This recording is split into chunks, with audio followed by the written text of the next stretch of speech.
What's up, Gene? Hey, man, how you doing? Good. How are you? Good. It's been a minute. Oh, man, it's been a while since we've been together. I know. Got lots to catch up on. we have a few things to catch up on. We do. Today, we are in another location. We are. I'm digging this different locations thing. I am too. Maybe we need to start a trend. I think that's really what we need to do, because there's so many great places up here in the Pacific Northwest that we can do this with. It changes the sound and the dynamics and all that kind of stuff, but I think it just makes it more unique. I do. Not that I don't like your basement.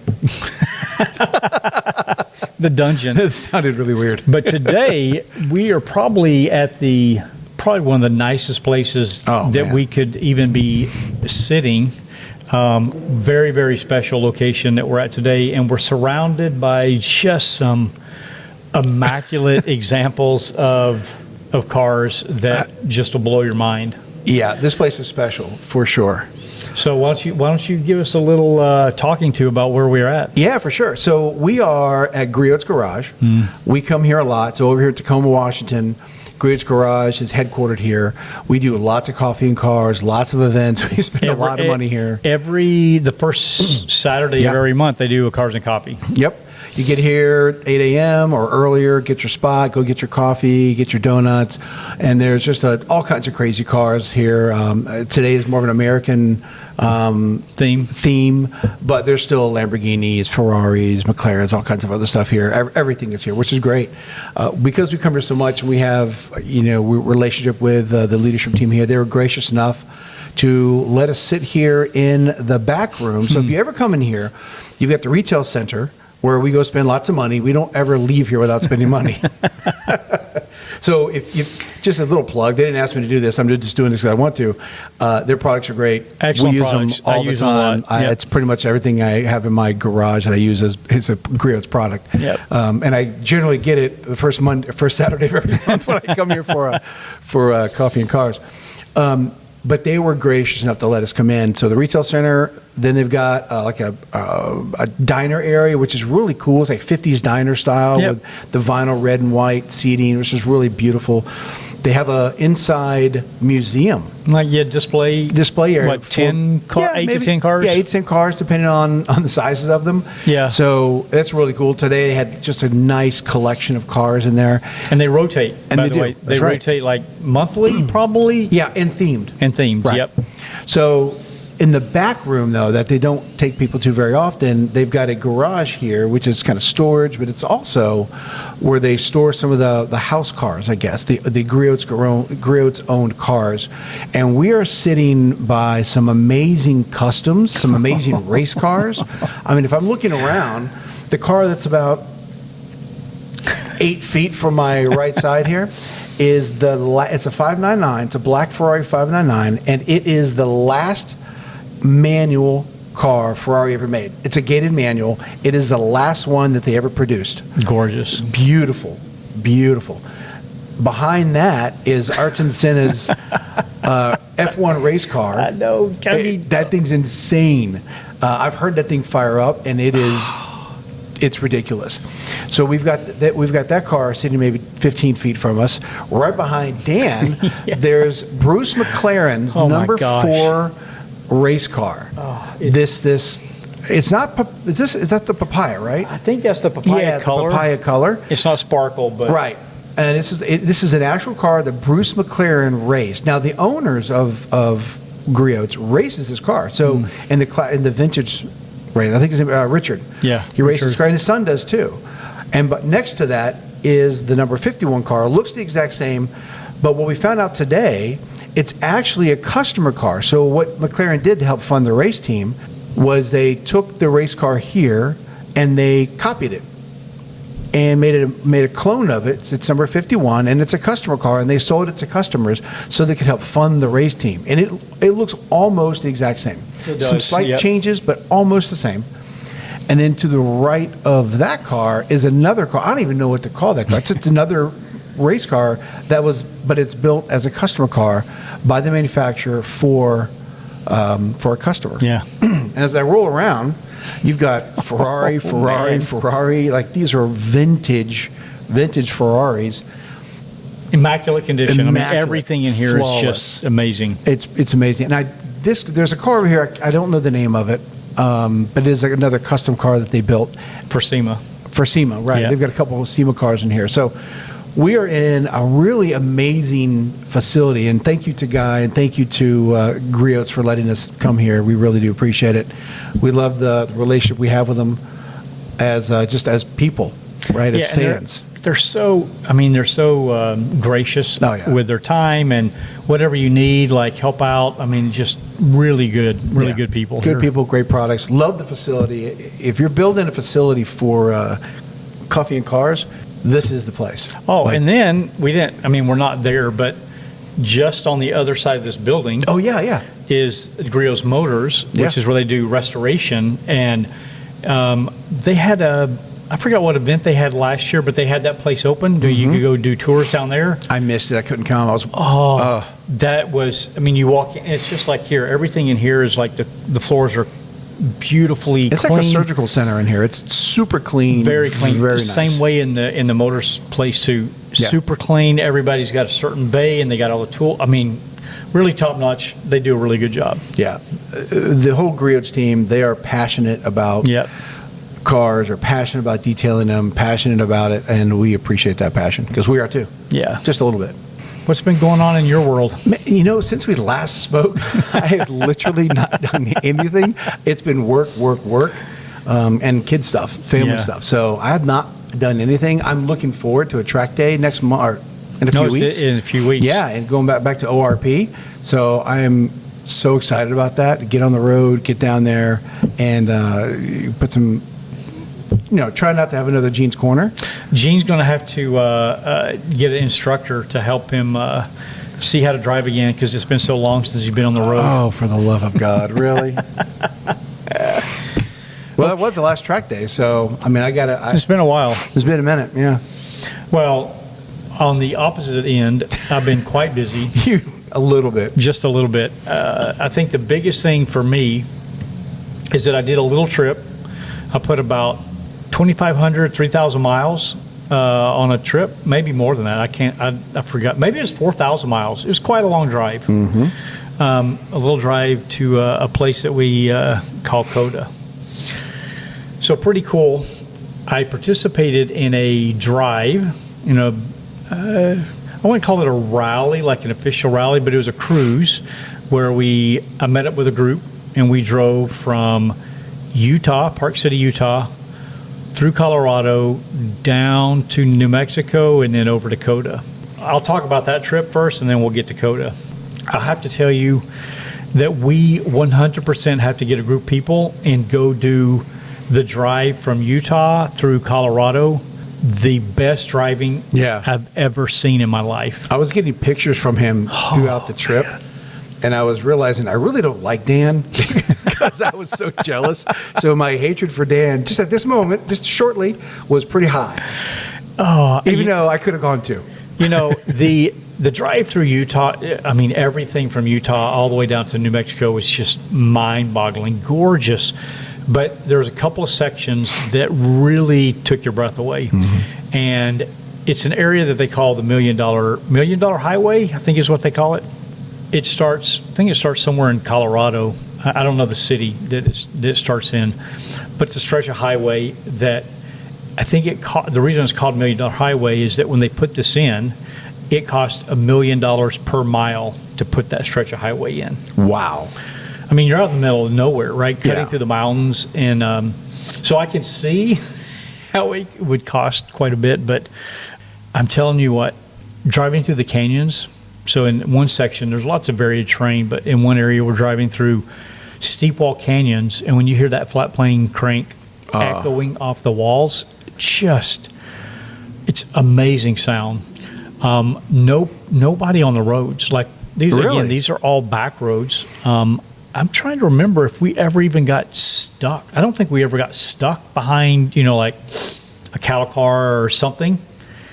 No, we're just Or a big box truck like we did last time. like a we were box cruising. truck. We didn't get stuck behind anybody, and we're just out in the open. Spirited or less than spirited? There was two groups. There was a a much more spirited group and then a less spirited group. And you were in the less spirited group, the slow drivers. We know. That's okay, Dan. That's fine. Yeah, I was definitely in the spirited group. We'll just leave it at that. All right. Some very good spirited driving. Safe, though. Super safe. And again, we're out there in the middle of nowhere. Under the speed limit. The views, going through the canyons, that was amazing. But then when you get into Colorado and you're driving like $1 Million Highway and you're out in this area, there's no guardrails. That's another thing that was amazing to me, is that this highway, how they can get away with not having guardrails was, I'm super surprised, but it made the views, they're completely unobstructed. Yep. You look over the edge and you got, 1,000, 2,000 feet drop. Yeah. You got to be careful, but it's just super gorgeous out there. So we do need to do a cruise. All right. To go out there. On the way down, one of the guys in our group, this is right before we got to New Mexico. We're driving along and there's a rock in the middle of the road. Okay. Oh, you told me the story. So we're in the front. I'm in the front group, and I'm car number 4 is where I am. And as you're driving, we have a little bit of a gap, but I can see the car in front of me, and he moves to the right. He shifts, and then the second car. So obviously there's something there. And so when I get up to it, I see something. I don't know what it is, but it's something. So I swerve to the right. Okay. I then look in my mirror. Car number 5 swerves to the left. So all 4 people go right, and then this guy goes left. He was in a Porsche Boxster. He's just not following the crowd. He is not sheeple, man. No, he probably should have been. That day he should have been. They should have been. He, within maybe 10 seconds, people were on the radio saying, Porsche Boxster, will you see smoke coming out of the back of your car?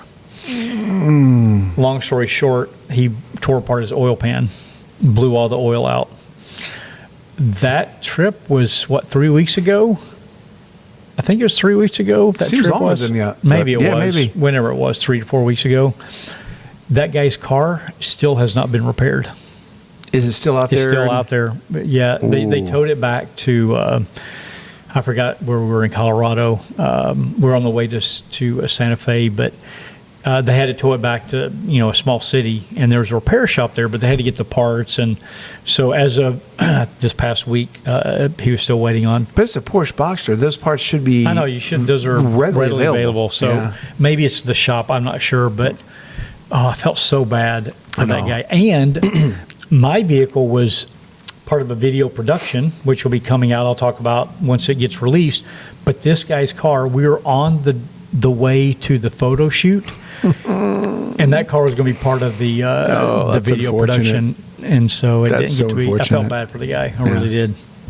Okay, so let's fast forward to. Now, let me ask you some questions. So, with the group that you were with, the part of the video production group in this cruise, did you guys have a predetermined route that you followed, like with Relista or some other map? We weren't using, so we just used Google Map. Okay. For each day, stage. Each stage there was a thing, and so you had to download it and then you follow. But like I said, we had 2 groups, and so as long as you were with your group. There's only a couple times we got separated. Once somewhere in Colorado, we went to a little town, and then there's different ways you could get out, and people got misdirected. Yeah. Aside from that, as long as you stay in your group, you don't really have to worry about the map. But yeah, we use Google Maps for it. Okay. So, okay, Coda. One more question. Yes. So when did they already pre-scout the route, like actually pre-scouted it, or digitally, like online pre-scouted it? Like, how did they figure out? Because as you're telling me, it's the most beautiful drive. You and I have been on a lot of drives together. You said it's the most beautiful drive you've ever been on, and to say that, considering the drives we've done up here, that's a pretty bold statement. So I'm just curious, did they pre-scout this drive? Yeah, they have. Physically? Okay. They've driven those sections, maybe not every single bit, but majority of that piece from Park City through Colorado, they've driven that before. So they knew all the roads before, and it was really good because they knew like where the turnouts were. So like in one area we'd pull off and we had a group shot of the different cars, and then we had another area where we traded vehicles, and they were doing video production, and they would have to go back and forth. So they knew where all the spots were. So that really helped. So now benefited me because now I know what the routes are, and I want to take a group of us out there because, it's a great thing with your spouse to take too, not just a bunch of, people driving fast in the cars. It's just really pretty area. So, okay. So now let's get to Coda. That was the. So you made your way to Coda. That was the intent of the trip, is to get down to Coda. And what was going on at Coda? So HOD, Hooked on Driving, was doing an event at Coda, and it coincided with the 1,000th podcast of Everyday Driver. Who owns HOD? HOD, yeah. And the V Club was partnering with them, and V Club had 30 people attending the event. And so it's a co-sponsored event with the V Club, working with HOD. Last year, V Club did 6 track days with HOD. This year is the first time we've done an event with them at Coda. So it's cool to tie the V Club track day with HOD at Coda and for the Thousands podcast. So that's kind of a cool combination of all those different things coming together. By the way, you didn't say what car you drove, did you? No, I didn't. I took the there's only one car to take to a V Club event. What car did you eventually take there? To a Cadillac V Club event. Go. Okay. Before I answer, I always do this to him, by the way, because I have to. But it's at Coda. I know. It's at Coda. I would do the same thing, but I'm still going to bust your chops because I have to do so as your friend. So I took the Z06. Yes. I took the Z06. There's only one. If you because I know you get the Blackwing as well, and the Z06. Even though it's a Cadillac V Club event, I'd be driving the Z06 too. Yeah, it's 100%. Just no question about it. So we get to Coda. Now we've been there. We were there in September for the WEC event last year. Yeah, last year. The scale of that place is pretty amazing because I walked when we were at WEC. I mean, I walked it a lot. Mm-hmm. The size is super impressive, especially when you go up in the tower and you can look out and see everything. It's like really impressive. I mean, it's F1 track, so of course it's going to be impressive. To get to be on track, though, I mean, the parade laps that we did, they don't even compare. No. I mean, it's just when you're standing at the bottom and you're looking up at turn 1, I mean, it's amazing. I don't know what the elevation is. Seeing it on TV, you don't really understand the scale, and you don't understand the elevation change from the start of the straightaway up to as it leads up to turn 1, and then the incline. Like when it starts to incline, man. you don't see it. You can't see that on TV at all. No. And you feel it though. The compression when you're going, 100 something miles an hour, and you hit that first turn and elevate, you definitely feel yourself get pushed in. So the event was for 2 days. I was only there for 1 day. I had to turn around and drive back. I get out there, and I'd only seen it on YouTube, right? I don't have a sim, so I don't practice it. And I mean, I'm actually just an amazing driver on sim, so. I think we talked about this on an episode. We've talked about it before. Let's not. Yeah, we'll move on. Yeah, moving on. So I took right away. Some people said, "Hey, can we ride with you?" And I'm like, "Let me learn the track a bit. I want to figure out what I'm doing first." So I go out the first time. I don't remember what my lap time was, but let's say it was probably 15 seconds a lap slower than where I ended up. So I got out.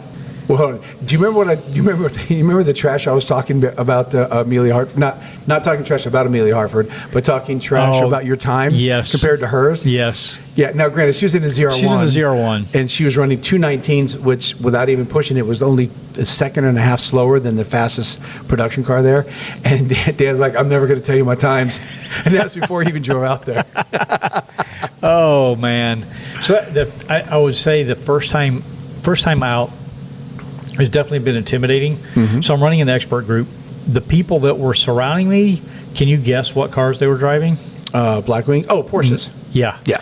All GT3, GT3 RS, GT4s, right? A couple of Mantis.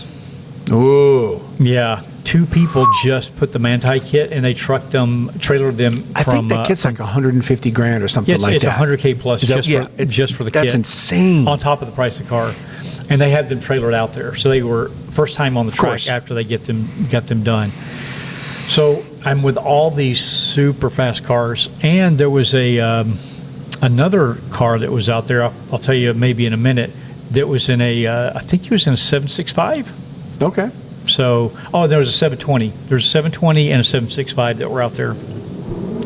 So the first session out is really just trying to learn it, right? Yeah. Second session comes up, still learning the track, but I felt pretty comfortable. Like, I'm not worried about running off or anything like that, but I feel pretty comfortable. I'm starting to push the pace a little bit. Everybody's still a lot faster than me, but I'm feeling pretty comfortable. By the third session, though, I've got it pretty dialed. Yeah. And so I'm staying with all but just maybe the couple of top guys. I'm staying right with everybody else. So I'm feeling pretty good at that point. The guys in the GT3 RSs, though, they could go, like on the back straightaway, I don't know what the distance is. Let's say it's half a mile. You get to the braking points, 5, 4, 3, 2, 1. I'm probably hitting brakes at like 4 to 3, somewhere between 4 to 3. They're hitting beyond 3, so between 3 and 2. And there's at that speed, 3 and 2 comes almost instantaneously. Yeah, really quick. Yeah. And they're making the stop, and they're in the turn and out of it faster than I am. They're just the Porsches are just, there's something special about those. It's just amazing to watch them because I'm going side by side. We're going floor to the pedal or pedal to the floor. Yeah. Well, we know how you drive, floor to the pedal. We're both matted all the way down, and then I hit the brake, and then he just dives further because he waits to put the brake on. Pretty impressive. And they weigh, surprisingly, the 06s are kind of heavy. They are. I want to say my car is probably 3,700. Yeah. Because it's the HTC, so it adds some weight to it. So 3,700 pounds. They're not light. No. And the Porsches are lighter. So, but I don't think they're that much lighter. What, 33, 34, something like that? But still lighter. But they've got that massive wing off the back. They also have so much aero, carbon ceramics. Yeah. Oh, well, right. Yeah. So, anyway, super impressive. So we go to lunch. I'm talking with a group that I drove from Park City down there. I'm talking with them. Somehow we got onto like do ride-alongs because HOD allows ride-alongs. You got to sign a waiver and stuff. And they're like, "Oh yeah, that'd be cool." So I'm like, well, if you want to go, I feel comfortable enough now driving that I feel safe to have someone in the car with me. And they're like, "Oh, I'd love to go." So I'm like, "All right," because one of the guys was the guy whose Porsche broke down, so he didn't have his car. And then another guy... He's living vicariously through you. I know. Another guy, I think he had a GTI, and he was going to drive on Sunday, not on Saturday. They're like, "Oh, yeah, we'd like to." And then there was another guy who's from San Francisco, and he was driving a Civic Type R. Gorgeous car. Those are great little cars. They are really good cars. He was a super cool guy. I've not ridden in one, but I kind of want to. Yeah, even though it's front-wheel drive. I kind of want to take one on a track one time just to see. He was doing good. He was out on the track ripping it up. His wife flew in for the day to hang out with him, and she wanted to go on the track. So anyway, I'm talking to this group. I'm like, "Oh, yeah, I'll give ride-alongs." And then Mike in the V Club, he wanted to do a ride-along. And then Robert, he wanted to do a ride-along. And James, he wanted to do... So all these people want to do ride-along. So I'm like...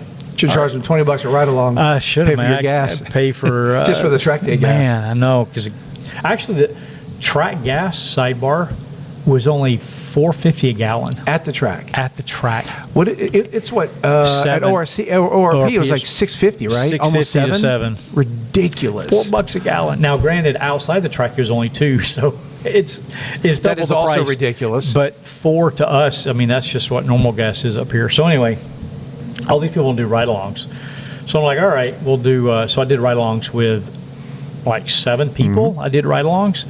The guy in the GTI, he gets out, and I find out this later. He tells the guy that's in the Porsche Boxster, that guy, he's like, "Yeah, you probably shouldn't go ride with Dan," because I told them I'm an aggressive driver. Like you're gonna move around. I don't have a 4-point harness, so there's gonna be some motion, and I'm aggressive, so you need to be prepared for that. And so the guy comes back and he told the other one, he's like, because he had neck issues, he's like, "Yeah, you probably shouldn't go ride with him." So super fun day. I got I forgot what my time was. I'd have to go look it up. I did not get close to 219. But I thought you said you got down to like 230 or 231. I thought that I 230. It sounds about right. I think that's what you said. But by the way, think about it. Let's go with 230 because I think that's what you said was 230. If the fastest car was 217, the 01 without Amelia pushing it was 219. You know, that's a 1,000 horsepower car, 400 more horsepower than yours, more downforce. Way more. I mean, 230 is good. I mean, that's pretty good. I asked some of the local guys, you know, how do you compare that time? And they're like, oh, that's a fast time. Yeah. So it's not a great time, but it's definitely a fast time.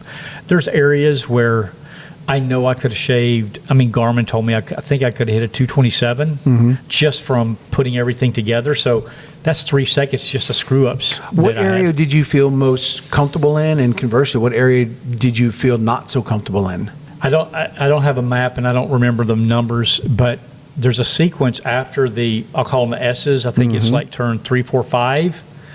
After that, there's 2 sets of turns that I would consistently screw up. And I would just drift too far wide, and so I'd have to slow down to slowed up, to make the next turn. So I consistently mess that up. So I think that's whatever 6, 7, 8, whatever those are. That's where I constantly messed up. Were you turning in too? So that means you were turning in too early on one. Well, I was trying to carry too much speed, and it carried me outside, and then I had to slow to make the next left turn.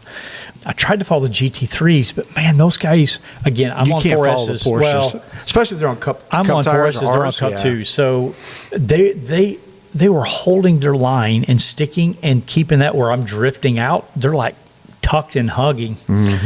So the 4Ss made a huge difference. So that's an area that I know I can improve.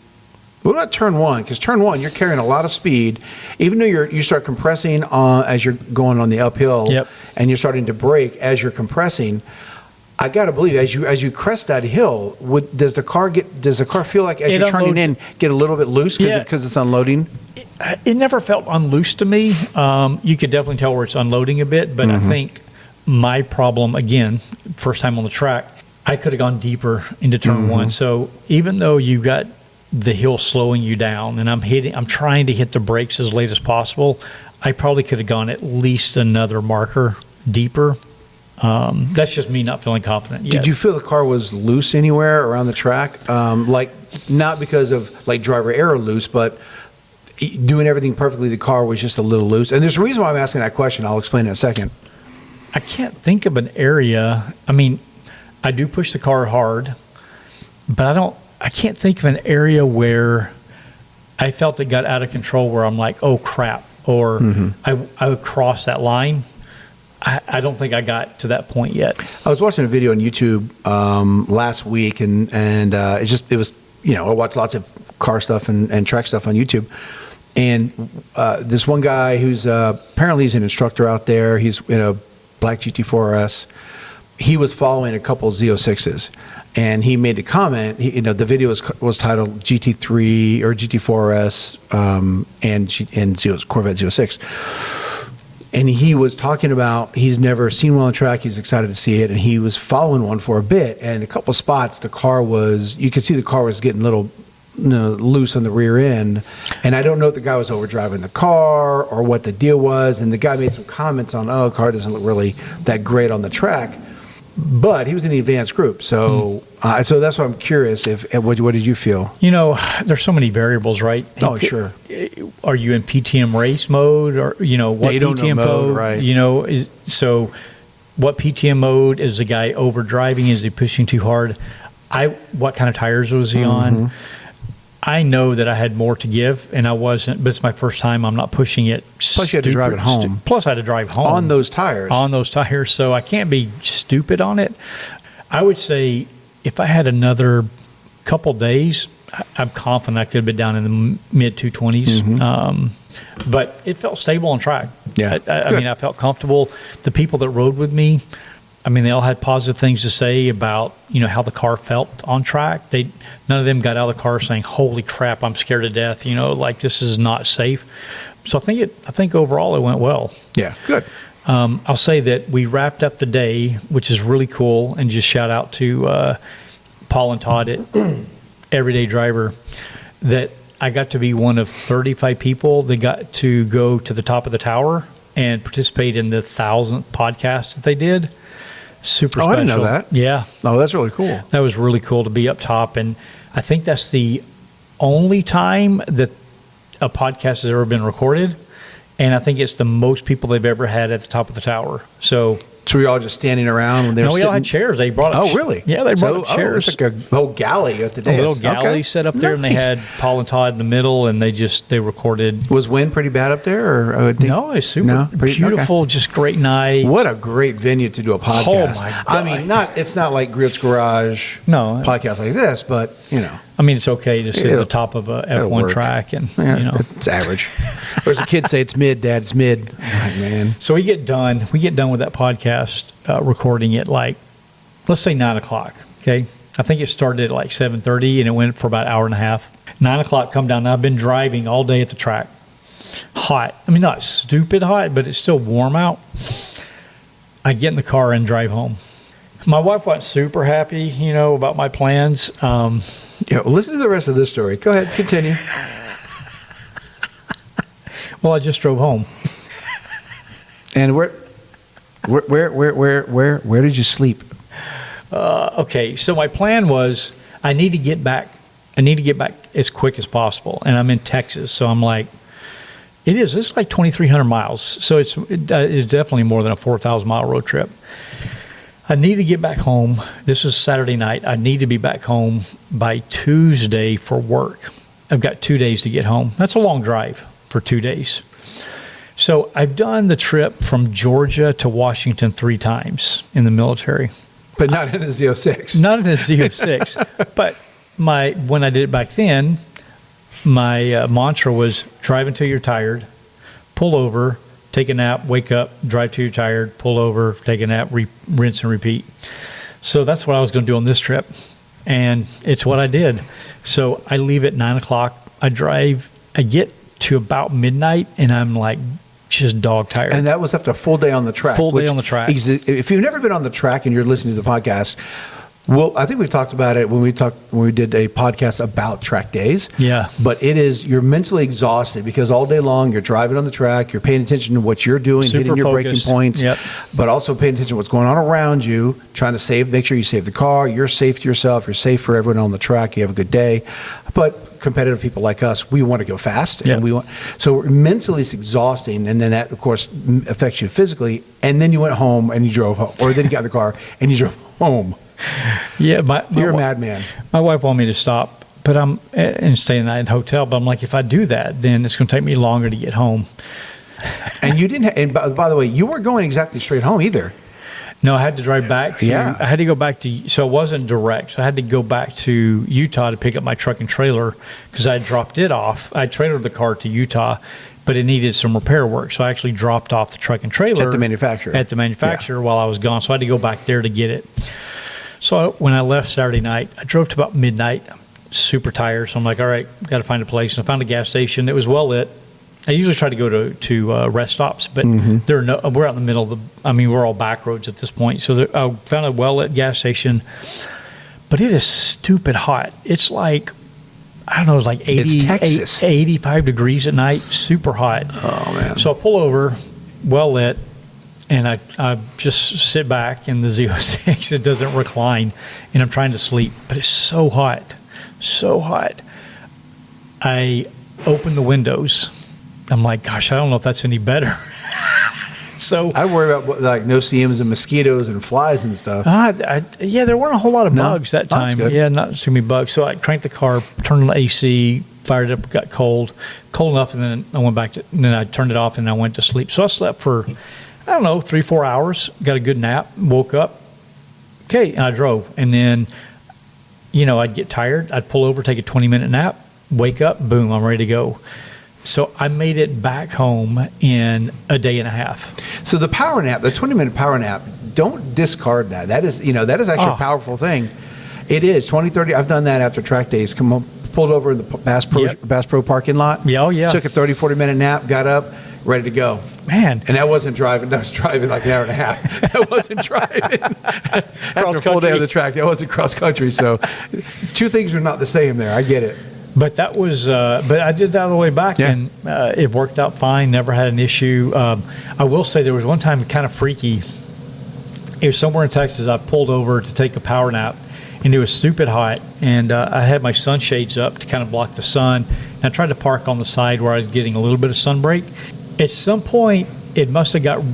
I want to get more breeze in the car or something, and I opened the door, and then I fell asleep, and I woke up, and I had my door still open. Thank goodness I was in a safe area. It wasn't like, and I didn't do this like in the middle of the night. This is during the daytime, Oh, so okay. it's like unlikely So you something. weren't worried about wolves and or bears and or human beings that want to steal your car. Oh my gosh! Especially in Texas, where the car theft is nuts. Yeah, but I mean, again, we're not in Dallas. I'm not in Dallas, Yeah. Austin, any high crime areas. So made it back, and that was I mean, to check Coda off my list as a track Massive. that I've not parade lap, but I've actually tracked. Just super. I feel super blessed to be able to make that trip down there to do that. I forgot it, but I added up my gas bill for the way down there. Let me guess. You said you forgot it, so I can't even give you a I guess. mean, I know I have a ballpark. So I'm going to guess your gas bill driving down there. Just round trip. A round trip, your gas bill is probably $650, $700. Yeah, it was more than that. Yeah? Yeah, it was more than that. Oh, I forgot about the diesel truck too. Yeah. I didn't think about that. Yeah. So you're probably $1,100? It was about $900. Okay. So, Yeah. but I also saved the hotel cost of multiple nights. So that's what you tell yourself. Okay. I try to justify it. Listen, as men, that's what we're going to do. Honey, I saved $300 a night times 3. I mean, the trip was free. The trip was free. The trip was free. That's man math. That's what I call that John math. There's a guy that he would know what I'm talking about. Yeah, I call it not full full send send. John, but Yeah. there's another John. So anyway, that's really the biggest thing. I mean, there's other stuff that's going on that we can't talk about yet, but that's probably the biggest thing that I've done car wise. Man, that's epic. No, that is a planes, trains, and automobiles without the planes and trains. So just automobiles. Okay. But no, that's really cool, man. And, Yeah. and so, by the way, back to the cruise. You did tell me that you guys swapped cars, right? Didn't you guys swap cars for a bit? Yeah. Talk about okay. that for a second. Yeah. Okay. So a couple things there. Obviously, with my car being in the video production, they took my car, and there's another car that they took, and they were doing some comparison stuff. So we'll talk about that when that video gets released. But because they took our cars, me and this other gentleman, we got to drive their cars, and so I got to spend a day in a GT4. Not an RS, but a GT4. GT4, new GT4. Nice. And then also got to I drive. wouldn't throw it out. No, never. Also got to drive another Amira, another person's Amira. So that's like Tuesday for you. Yeah, I mean, it's just I've driven the car, so very comfortable. I know the car, but the Porsche was different. Different good, different bad, different neutral. It's one of those things where you aspire to different cars, Sure. right? I want to get a Porsche, I want to get a Ferrari, whatever you aspire to. Porsche is one of those brands that a lot of people aspire to get a Porsche, right? The brand, the quality, the performance, all that kind of stuff. I get in a car, very nice car. I mean, very, very nice car. Oh, yeah. I think Well built. super well built, manual. I mean, I will have to say, I mean, you can't relate to this. Oh, here we go. But the manual was amazing. Yeah. I mean, the Blackwing is better than my other manual and the Nismo. The Porsche was probably better. I mean, it was as good or maybe better. Butter smooth, like really, really nice. Whereas like on the Amira, it's more notchy, right? But the Porsche was just amazing. My first drive, I forgot the first time. I was in it for several hours. But the first drive, I was like, yeah, nope. This is a big no for me. And I talked to him about it. The owner? Yeah. Yeah. And I think it's because I was so worried about driving his car, because he's also very particular about his car, which I am too. But I was super worried about doing anything in his car. So I think that initial one was probably why. The longer I got in the day driving the car, I definitely felt way more comfortable. I wasn't blown away. Really? I wasn't blown away. You know, a GT4S was definitely on my bucket list of cars to get. I mean, I would love to have a 4RS. After driving that car, Porsche's not on my list anymore. Really? You know, obviously, you need to have more time. The 4RS is a different motor. It's a different car. It's a GT3 motor. Just how suspension. I don't know. It's one of those things where it just didn't click with me. Love the car. The quality, I mean, inside was just Porsche can build well amazing. done. I Yeah. mean, I love that car, but like, man, it wasn't there for me. I'm interested to see. So at ORP, our friend Daniel. Oh yeah. Is going to bring his GT4 out there. He's trailering that as well. So he has what's his YouTube? Fuel. Oh man, I'm sorry, Daniel. I'm embarrassed now. Yeah. It's sorry, Daniel. Sorry, buddy. But my mind just went blank on it. But he's going to bring his out there as well. So I'm looking forward to seeing how that thing does on that track. See how it does on the track. I mean, it should do well. I mean, there's no reason to think why it wouldn't. So I wasn't overly impressed. Yeah. Now, the second point I'll make about swapping cars is that this group that I went with, there's the culture of the group is that you swap keys.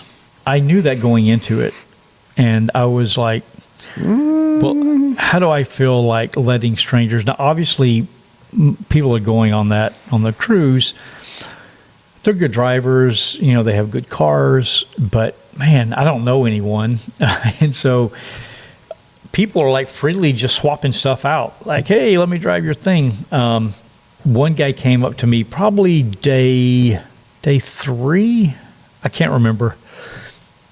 It might have been day 3. This guy comes up. Actually, he lives here in Washington over in Spokane. He also has an Amira. Oh, yeah. He has an Amira. Yeah. And he was with his son. And he came up to me at a stop. He's like, hey, could I drive your car? And I was like, oh, man, okay. And it's not that I don't trust people. It's just, man, I don't know the individuals. And so it's weird for me just to give it out, right? It's not like a rando person on the street that wants to do it. But it's kind of weird. So I was like a little apprehensive. But I'm like, yeah, okay. You're with your kid. He wants to, sure, go ahead. I was a little, I'm not going to lie. I was right behind him in his Amira. I was nervous for probably about half an hour. I was like, oh my gosh. Because just not, I've let you drive my car. Yeah, on the track twice. On the track. But I know you, right? And I've seen you drive. You've been to different courses, right? So I trust that. Yeah. I didn't know him. That's the nicest thing he's ever said about my driving. Well, mark the date. Gene is still, he's still developing. So that's true. Aren't we all? So we swapped the car, and they drove it for a while, and then we swapped back. So that group, they do have a culture of letting other people. So the guy I mentioned with the Type R, he swapped with the guy driving the GT3 RS. That's an interesting swap. That's an interesting, yeah. So they do. That's the culture. And so if I go on a cruise with them again, which they have another one coming up next or in a couple months, I'm not sure if I can make that. I've got to figure out. Like, they don't look down upon you if you don't want to swap your car, but most people, they swap their cars. And so, it's kind of a cool opportunity. It'd be fun to, like, the 3RS. Mm-hmm. That'd be kind of a cool opportunity to be able. That's one I would definitely want to I'd swap cars for sure. That guy, I'm not mentioning any of their names. I probably could, but I won't. I'm not right now. But that guy was super cool. Really nice guy. He's based out of Nevada. Yeah, he's a good driver. He was fat. When I talked about on the track at Coda, he's the guy that I was trying to follow, and he would just go so deep into the braking zone. I'm like, I can't even stay with you, man. Just see ya. By the way, I looked it up. Jet fuel only. Oh, okay. That's Daniel's YouTube page. If you haven't checked it out, go check it out. He actually puts on really cool stuff. Jet fuel only. So there we go. That was the drive. Awesome. I guess that's a wrap. That's a wrap. Sounds good. See you, all right, man. See you.